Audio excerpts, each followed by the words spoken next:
right, good afternoon, everybody. Today I'm reading from the New Oxford Annotated Bible with the Apocrypha. All right. Um, so I'm going to jump into Deuteronomy 4 today, this afternoon, and just go over what I see as we read. I'll make minimal commentary. All right, here we go. So now, this is Moses speaking. So now, Israel, give heed to the statutes and ordinances that I am teaching you to observe, so that you may live to enter and occupy the land that the Lord, the God of your ancestors, is giving you.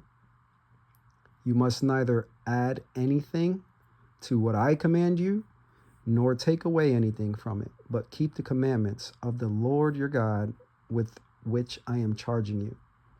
All right, so I'm going to pause right here very quickly. And to me, when I reflect on Exodus 20, the first set of 10 commandments, and then Exodus 34, the second set of 10 commandments, which are different, by the way.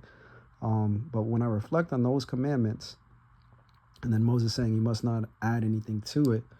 And then the Most High says, I think it's in Malachi 3:6, that I am God, I change not. So if God doesn't change, Ahia doesn't change, how does our worship and our keeping of his commandments change? Again, I read everything. I look into the Apocrypha. I did a study or a quick reading on 2nd Ezra chapter 7. And the Most High is very clear in these these apocryphal books that it's because we don't keep his law, or we disregard the law, that this major judgment and destruction of our world is coming. And there's going to be very, very few people that understand that and continue to cling and cleave to the Most High and his laws and his ways. So basically what I'm saying right now is that, we were all fooled by accepting, not all, excuse me, the children of the Most High, the children of Yasharel, who we would refer to as African American people, specifically the Abarim, the sons of Eber, the Hebrews. Again, all come from one family. When we trace it back, it was one people group, 12 sons. Those 12 sons come from Isaac. Isaac comes from Abraham. So it's very clear to me that we've been tricked with this whole Christianity deception, because the words, as we just read, don't add anything to it. Don't take anything away. Christianity is a whole, 27 chapters, 27 books added on to the Torah and, the Psalms and the prophets. So it's very clear what happened. Continuing. You have seen for yourselves what the Lord did with regard to Baal Peor, how the Lord your God destroyed from among you everyone who followed the Baal of Peor, the Lord of Peor. While those of you who held fast to the Lord your God are all alive today, see, just as the Lord my God has charged me, I teach you statutes and ordinances for you to observe in the land that you are about to enter and occupy. All right. So when you read very carefully, these statutes and command and ordinances were for the Israelites to observe in the land that they are to enter and occupy. So it's while they were in the land. All right. Don't miss that. You must observe them diligently, for this will show you your wisdom and discernment. This will show your wisdom and discernment to the peoples who will, when they hear all these statutes, will say, surely this great nation is a wise and discerning people. For what other great nation has a God so near to it as the Lord our God is whenever we call to him? And what other great nation has statutes and ordinances as just as this entire law that I am setting before you today?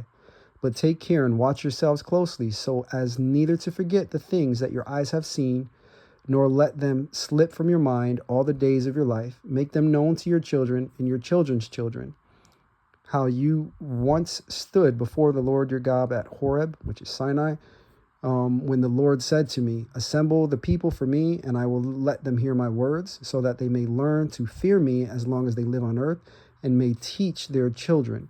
You approached and stood at the foot of the mountain, while the mountain was blazing up to the very heavens, shrouded in dark clouds. Then the Lord spake to you out of the fire. You heard the sound of words, but you saw no form. There was only a voice. He declared to you his covenant, that's Exodus 34, which he charged you to observe. That is, the 10 commandments, the 10 utterances. And he wrote them on tombstone tablets. And the Lord charged me at that time to teach you the statutes and ordinances for you to observe them in the land that you are about to cross and occupy. Since you saw no form when the Lord spoke to you at Oreb out of the fire, take care and watch yourselves closely that you do not act corruptly by making an idol for yourselves in the form of any figure, the likeness of male or female, the likeness of any animal that is on the earth, the likeness of any winged bird that flies in the air, the likeness of anything that creeps on the ground, the likeness of any fish in the water and under the earth. So to me, this is the Most High gazing into his, crystal ball, if you will, looking into the future. And he knew what we were going to do. He knew that we were going to have Jesus hanging on a cross. And in some people's minds, I guess that represents him because they think Jesus is the Most High, which is just completely incorrect. But yeah, he knew that the Israelites were going to fall into idolatry and worship the gods and that the other people worshipped in the land. And that's exactly what continues to happen to this day. Don't hear me wrong. I believe Yahushua is the Son of the Most High. I believe he was the Messiah that came over 2,000 years ago. However, I do not believe that he died for anybody's sins, and I don't believe that he definitely didn't die for the sins of the entire world. The way that it's presented is very tricky to kind of see the deception that's being had. But when you read through the Old Testament, what we consider the Old Testament kind of washes out. It's like a washing machine for your brain. It washes out all the filth of Christianity. When you sit with it and you're praying and you're fasting and you're begging for understanding, you can see that, yes, the Messiah was prophesied, but not in the way that we as a society, a nation, a culture has been led to believe. Jesus did not die for everyone's sins. That's just a fallacy that is incorrectly taught. And the Most High says it over and over again, especially in Isaiah. I think it's Isaiah 44, 45, 46, 43, all in there, in the middle of Isaiah. I am God, there is no one else. There is no one beside me. I'm the only Savior. Over and over again, like it's right there. Very clear as day. It's not, you can't mess it up. You can't misinterpret it. Yeah. And then, a lot of people like to use, I think it's Isaiah 53 that talks about the suffering servant. And to me, the suffering servant is the nation of Yasharel. We suffer because everybody else doesn't have the correct understanding at this time, but also because of our ancestors. And they got us kicked out of the land, and we don't even know who we are right now.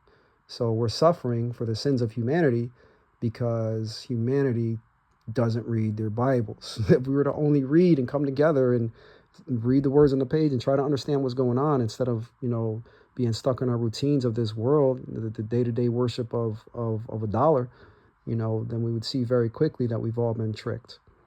All right, continuing. And when you look up to the heavens and see the sun, the moon, the stars, and all the hosts of heaven, do not be led astray and bow down to them and serve them. Things that the Lord your God has allotted to all the peoples everywhere under heaven. But the Lord has taken you and brought you out of the iron smelter, out of Egypt, to become a people of his very own possession as you are now. Excuse me. So we still are the Most High's very own possession. And even alludes to it, I believe it's in Isaiah or Jeremiah 2, is like he says, show me the bill of our divorce. But people choose to see what they want to see and believe what they want to believe rather than reading and understanding the words that were left for us by the Most High, right? All right, so we'll stop right there. I just wanted to, give my very quick interpretation of what I see when reading Deuteronomy 4. All right, I hope this helps somebody. All praise to Ahaya. Please help wake up our brothers. Love you.